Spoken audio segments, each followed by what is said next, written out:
政府伫2021年通过主体法，定出社会主体的厝税计算，就要用个人的收入、负担的状况，甚至是市场的行情来做评估。也毋过，在内政部煞伫顶个月宣布讲，未来社会主体的厝税会按厝卡弱势的身份来做分级，互地方政府甲民间团体拢无啥理解。所以，民众党今仔日是开公听会，招大家做伙来讨论。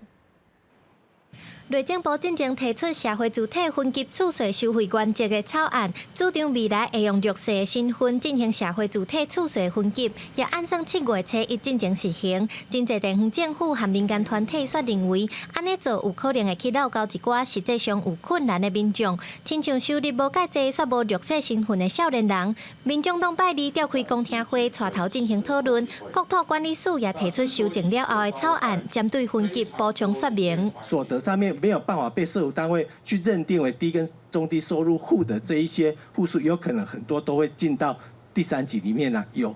6到7折的这样的一个折扣哈。不过学者指出，用身份来做分级的标准会有空芳，同身份的人收入无一定平济，而且台湾真侪补助拢是用收入去做标准的。 社会补助里面有一个我们叫做这个中低收老人的生活津贴，收入的所得在2.5倍以下的。 每一个月给一笔钱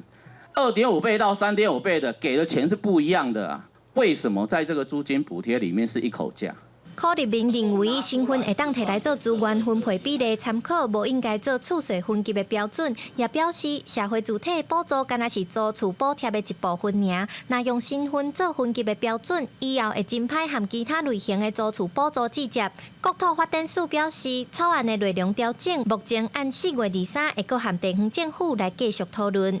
记者刘新武、谢桂林台北报道。